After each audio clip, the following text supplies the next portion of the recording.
አደረኩኝ? ሰምኛለሽ? ከዚህ በኋላ ላይ አልፈልግም። እሺ ቆሻሻ መጣሽ ወደዛ ቆሻሻ ነው ልመልሽኝ ነው? አሁን በሰላም ውጭልኝ። ከኔ ጥፊ ነው ሀዬ መችሽ።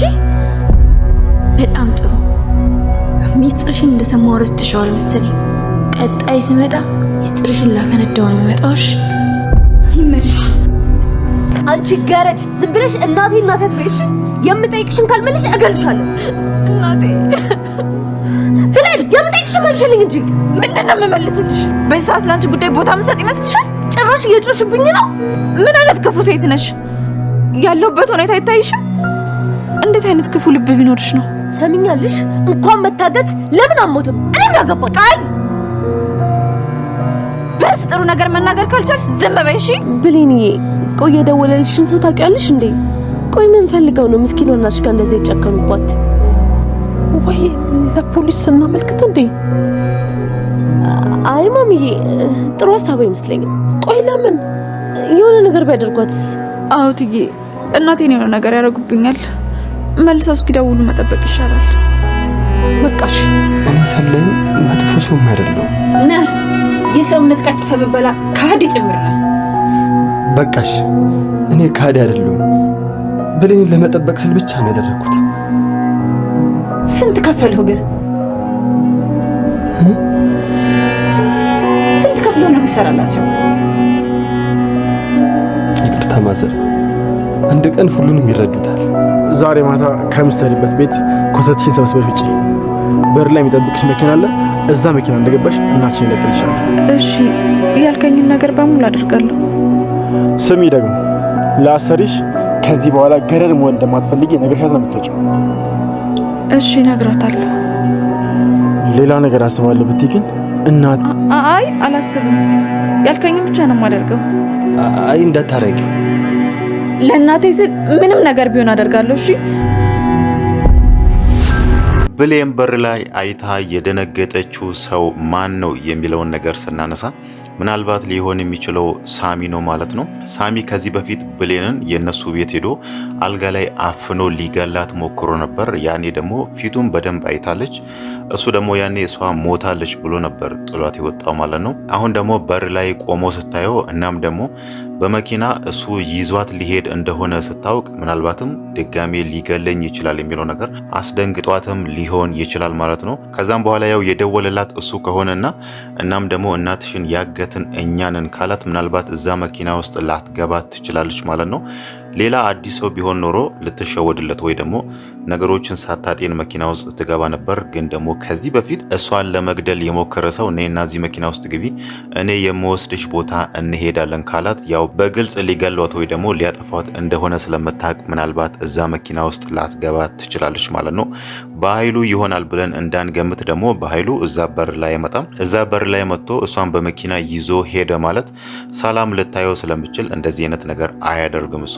ሰላም ደግሞ ልታየው የምትችለው ብሌን ከዛ ቤት ተሰናብታ እየወጣች ነውና ምናልባት ሰላም እስከ በር ድረስ ከሸኘቻት ያኔ ታየኛለች የሚለው ነገር ስለሚያሳስበው እሱ እንደዚህ አይነት ሪስክ ወስዶ እዛ በር ድረስ መጥቶ ብሌንም በመኪና ይዟት ሊሄድ አይችልም ማለት ነው።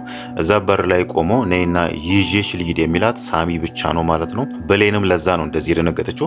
ምናልባት እሷ ወደ ኋላ ተመልሳ እዛ መኪና ውስጥ አልገባም፣ ካንተ ጋር አልሄድም፣ ከዚህ በፊትም ልትገለኝ ሞክረ ነበር ስትለው ምናልባት እናትሽን በህይወት ማግኘት ከፈለግሽ ቀጥ ብለሽ እዛ መኪና ውስጥ ግቢ ብሎ ማስፈራራቱ አይቀርም ማለት ነው። እዚህ ጋር ግን እሷን ሊያድናት ወይ ደግሞ ሊያስቆማት የሚችለው ዳግም ብቻ ነው። ዳግም አሁን ላይ ቤት ነው ያለው። ያደረገው ነገር በጣም ጸጽቶታል። ምንም እንኳን እናቱን ለማግኘት ቢሆንም ግን ደግሞ እዚህ ጋር የሌላ ሰው እናት እንደዚህ አይነት ክደት ፈጽሞባት የራሴን እናት አገኛለሁ ብሎ እቤት መቀመጡ ደግሞ በጣም እየጸጸተው ነውና አሁን ደግሞ ብሌን ላይ የሆነ እቅድ እንዳቀዱ ይገባዋል። ምናልባት ወጣ ካለና ዛበር ላይ በመኪና እሷን ይዞ ሊሄዱ እንደሆነ እንደተዘጋጁ ያንን ነገር ካየ የሆነ ነገር ሊያደርጓት ነው፣ እሷን ሊያጠፏት ነው ወይ ደግሞ እሷ ላይም ሌላ ጉዳት ሊያደርሱ ነው በሚለው ነገሮችን ጠርጥሮ ምናልባትም ብሌንን ሊያስቆማት ይችላል ማለት ነው። እዛ በር ላይ ያለው ግን ሳሚ ሆኖና ብሌን ደግሞ በእናቷ አስፈራርቷት እናቴ ከምትሞት ከሱ ጋር ብሄድ ይሻለኛል ይመስለኛል ብላ እሱን ተከትላ መኪና ውስጥ ከገባች ምናልባት እሷ ላይ ሌላ ጉዳት ሊደርስባት ይችላል ማለት ነው። በኃይሉ ያው ሳሚን ያዘዘው በመኪና ይዛት የማታቅ ቦታ ውሰዳትና እዛ ጣላት ብሎታልና ምናልባት የት እንደሚወስዷት አይታወቅም። ወይ ደግሞ እሷንም አሳዳጊ እናቷ ላይ እንዳደረጉት የሆነ ክፍል ውስጥ አፍኖ ወይ ደግሞ አሳስሮ ሊያስቀምጧት ይችላሉ ማለት ነው። ዳግም ግን እዛ ጋር ገነትን አግቶ ለነሱ የሰጣቸው እናቴን ያሳየኛል ሳሚ በሚለው ነበር። ግን ደግሞ እዚህ ጋር ሳሚ ምንም አይነት እናት አያሳየውም። እናም ደግሞ እዚህ ጋር ለብሌን ቃል የገባላት ራሱ ሳሚ ማለት ነው። አንቺ እዛ መኪና ውስጥ ገብተሽ ከሄድሽ እናትሽን እንለቃለን ብሏታልና በግልጽ ደግሞ እናቷን እንደማይለቃት እርግጥ ነው። እዚህ ጋር ብሌንን ይዞ የሆነ ቦታ ማስቀመጥ ወይ ደግሞ እሷን ማጥፋት ይፈልጋሉ። ከዛም በኋላ ደግሞ ገነትን እዛው አስሮ ያስቀምጣሉ። እዚህ ጋር ደግሞ ያቀዱት ወይ ደግሞ የዘረጉት መረብ ስላለ ሰላምን ማጥመድ የሚለውን ነገር ማለት ነው። ሰላም ንብረቶቿን ያላትን ነገር ሁሉ በቃል ስም ታደርጋለች። ከዛም በኋላ ሰላምን ማስወገድ የሚለው ነገር በኃይሉ እንደዚህ አይነት እቅድ አለውና ያ እቅዱ እስኪሳካለት ድረስ ደግሞ እዚህ ጋር ገነትን ለቆ ብሌንንም አንቺ በቃ በሰላም ሂጂ ብሎ እንደዛ አይነት ነገር ማድረግ አይፈልግም ማለት ነው። እዚህ ጋር አሁን ተሳክቶላቸው እነሱ እንዳሰቡት ራሱ ብሌንን ከሀገር አውጥቶ ቢጥሏትና ከዛም በኋላ እናቷን ቢለቋት ገነትን ማለት ነው። ገነት ደግሞ የብሌን ወላጅ እናት ብሌን አሁን እየሰራችበት ያለው አካባቢ እንደሆነ ታውቃለችና ያኔ ሰላምን አፈላልጋ ማግኘቷ አይቀርም። ከዛም በኋላ ልጅሽ እቺ ነበረች የሚለውን ነገር ስትነግራት በኃይሉ የሆነ ችግር ይመጣብኛል ብሎ ስለሚያስብ እዚህ ጋር ገነትን እንደማይለቃት ግልጽ ነው።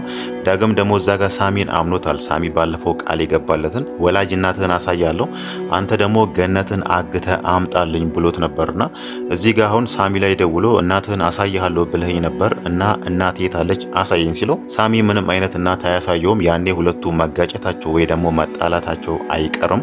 ምናልባት ከዛ በኋላ ሊሆን ይችላል ዳግም ያገታትን ገነት መልሶ ነጻ ሊያወጣት የሚችለው ማለት ነው። ያ ነገር የማይሳካለት ደግሞ ሳሚና በኃይሉ ይሄንን ነገር ጠርጥሮ ገነት አሁን ያለችበትን ክፍል እሷን ከዛ አውጥቶ ቦታ ካልቀየሩላት በስተቀር ዳግም እዚህ ጋር እሷን መልሶ ነጻ ማውጣቱ አይቀርም ማለት ነው። ያው እሱ ቦታውንም ያውቃል። እናም ደግሞ እሷ የታገተችበት ግቢ ራሱ የግቢውን ቁልፍ አለውና እነሱ ባሌሉበት ሰዓት ሁለቱ ከዛ ዞር ባሉበት ሰዓት እሷን ገብቶ ነጻ ማውጣቱ አይቀርም ማለት ነው። ዛሬ ራሱ ገነት ለትንሽ ነበር እንጂ አምልጣ ነበር። እዛ ጋር ሳሚ በር ላይ ባይመጣባት ኖሮ ታመልጥ ነበር። ያኔ ብታመልጥ ደግሞ እዚህ ጋር ለብሌን ያገተኝ ልጅ እኮ አንቺ ባለፈው እቤት ያመጣሽው ልጅ ነው በሚለው ያንን ነገር ለብሌን ብትነግራት ኖሮ ብሌንና ዳግምም እንደሚጣሉ ግልጽ ነው ማለት ነው። ምናልባት ከዚህ በኋላ ብሌንም ነጻ ወጣ እዛ ጋር ገነትም ከተለቀቀች በኋላ ዳግም ይሄን ነገር ለምን እንዳደረገ በዝርዝር በግልጽ ከነገራቸው ሁለቱም ሊረዱት ይችላሉ ማለት ነው። ብሌን እዚህ ጋር ዳግም እናቱን ለማግኘት ምን ያህል እንደሚፈልግ ለ18 ዓመት ሙሉ ያላያትን እናቱን ለማግኘት ይሄንን ነገር ማድረጉን ትረዳዋለች ማለት ነው። ገነትም እዛ ጋር ምንም እንኳን የሷ ልጅ እንደሆነ ባታውቅም አንቺን ያገትኩሽ እኮ ልጁ ወላጅ እናቴን አሳይሃለሁ ብሎኝ ነው እሱ ብቻ ነው ወላጅ እናቴ የት እንዳለች የሚያውቅ። ስለዚህ ይሄን ነገር አድርግልኝና አሳይሃለሁ ብሎን ያታለለኝ የሚለውን ነገር ከነገራት ምናልባት እሷም ልትረዳው ትችላለች ማለት ነው። ዛሬ ግን ስትለው የነበረው እንዴት የኔ ቤት መጥተ ምግብ ሰርቼ አብልቼ አብረን ተጨዋውተን እንዴት እንደዚህ ታረገኛለህ? ለካ ያኔ የኔ ቤት የመጣው ልትሰልለኝ ወይ ደግሞ አንዳንድ ነገሮችን ለማጤን እኔን ለማገት እንዲመች ነገሮችን ለማመቻቸት ነበር እኔ ቤት የመጣው። ልጄንም አታለልካት። አንተን ሳይ ያኔ ጸባይህን ሳይ ጥሩ ልጅ መስለኝ ነበር። እናም ደግሞ ልጄ ብሌን ራሱ ጥሩ ሰው አግኝታለች ብዬ በጣም ደስ ብሎኝ ነበር ብላ ምን ያህል በሱ እንዳዘነች ደጋግማ ብትነግረውም ዳግም ደግሞ እዚህ ጋር አንድ ቀን ልትረዳው እንደምትችል ነው የነገራት ማለት ነው። ያ ማለት ወደፊት ነገሮች ካለፉ በኋላ ለምን ይሄንን ነገር እንዳደረገ ቁጭ አድርጎ ይነግራታል። እናም ደግሞ እሱ ራሱ ይሄንን ነገር አምኖበታል። ይቅርታ ታደርግልኛለች እናም ደግሞ ትረዳኛለች የሚለውን ነገር አምኖበታል ማለት ነው። ሌላው ነገር ደግሞ የበኃይሉና የቃል ነገር ነው። በኃይሉ ዛሬ ቃልን አንገቷን አንቆ እንዴት እንደዚህ አይነት ስህተት ትሰሪያለሽ በሚለው ምን ያህል እሷ ላይ እንደተናደደ ለማሳየት ሲሞክር ቃል ደግሞ አሁንም ቅያሜ አድሮባታል ማለት ነው። ከዚህ በፊትም በጥፊ መቷት ነበር። እናም አንገቷን አንቋት ነበር፣ ገፍትሯት ነበር። እሷ ይሄንን ሁሉ ነገር እንደ ቂም በኃይሉ ላይ እየያዘች ነው ማለት ነው። እንዴት ነው እንደዚህ አይነት ነገር የሚያደርግኝ በሚለው አብሮ ያቀዱትን እቅድ ተጠቅማ ንብረቶችን እዛ ጋር የሰላምን ንብረት ለራሷ ብቻ ማድረግ ትፈልጋለች ትፈልጋለች። በኃይሉን ደግሞ እሷ ጋር ባለው ፋይል እሱ እስር ቤት እንዲገባ ልታጋልጠው ትፈልጋለች ማለት ነው። ዛሬ እንደውም የሆነ ሰው አናግራ ነበር። ስለ በኃይሉ ወንጀል የሚገልጹ ፋይሎች እኔ ጋር አሉ፣ ያንን ፋይል እልክላችኋለሁ፣ እናንተ ደግሞ ይሄንን ገንዘብ ላኩልኝ ብላ ከሆነ ሰው ጋር ስትደራደር ነበር ማለት ነው። ያው በስተመጨረሻ እንዳየነው ፋይሉን ከላፕቶፕ ላይ ኮፒ እያደረገች ነው፣ ወይ በስልኳም ልትልክ ሊሆን ይችላል ማለት ነው። ይሄ ነገር ደግሞ እሷ ላይ ትልቅ አደጋ እንደሚያመጣባት ግልጽ ነው። በኃይሉ ይሄንን ነገር ካወቀ እዛ ጋር የሰላምን ንብረት መውሰድ የሚለው ነገር ቢቀርበት ይሻላል እንጂ እሱ እዚህ ጋር የሰራው ወንጀል ወይ ደግሞ አንዳንድ ጥፋቶች እንዲጋለጡበትና ለዘላለም እስር ቤት እንዲገባ አይፈልግም ማለት ነው። በኃይሉ ብቻ ሳይሆን ስለ ሳሚ የሰራቸው ወንጀሎች እንዳለ እዛ ላይ ነበሩና ቃል ደግሞ ያንን ሁሉ ነው ፍሌሹ ላይ ያለውን ፋይሎች እንዳለ ወደ ላፕቶፓ ኮፒ አድርጋ የያዘችው ማለት ነው። ግን ደግሞ አሁን እሷ እየጠበቀች ያለችው ከበኃይሉ ጋር የተማከሩት ቀን አለ የሰላምን ንብረት በኔ ስም ማድረግ የሚለው ነገር አሁን ላይ ያላለቁት የቤቱ ጉዳይ አለ። ሰላም የቤቱን ጉዳይ አልጨረሰችም። ከሰው ነበር የገዛችውና ከገዛች በኋላ ደግሞ ቃል ብቸኛ ልጅ ናት በሚለው በኃይሉ እንዴት አድርጎ ሰላምን እንደሚያሳምናት ባይታወቅም ከዛም በኋላ ቤቱን ያላትን ንብረቶች እንዳለ በቃል ስም እንድታደርግ ያደርጋል። ከዛም በኋላ እህቱ ሰላምን ለማስወገድ ወይ ደግሞ ለመግደልም እቅድ አለው። ከዛም በኋላ ነው ቃል እዚህ ጋር የራሷን ጨዋታ ወይ ደግሞ የራሷን እቅድ መጀመሪያ ያሰበችው። እዛ ጋር ሰላም ከሞተች በኃይሉ ደግሞ ንብረቱን በቃ ወደኔ መልሽ ካላት ያኔ አልመልስም አንተ እኮ ወንጀለኛ ነህ በሚለው እሷ ጋር ያሉትን ፋይሎች እንዳለ ወደ ህግ ቦታ ወስዳ በኃይሉ እስር ቤት እንዲገባና ከዛም በኋላ የሰላምን ንብረት ለብቻዋ መውሰድ የሚለውን ነገር ነው አሁን ላይ እያቀደች ያለችው ማለት ነው። ለዛም ነው የሆነ ሰው እያናገረች እኔ ጋር ያለው ፋይል ትክክለኛ ነው፣ ስለዚህ እልክላችኋለሁ ገንዘቡን ላኩልኝ እያለች ያለችው ማለት ነው። ያ ሰው ግን ከአወራሩ እንደምንረዳው በኃይሉን ማጥፋት የሚፈልግ ወይ ደግሞ የበኃይሉ ጠላት ሊሆን ይችላል። በዛ ፋይል መሰረት ተጠቅመው በኃይሉን ለማጥፋት ወይ ደግሞ እስር ቤትም መጨመር የሚፈልግ ሰው ሊሆን ይችላል ማለት ነው።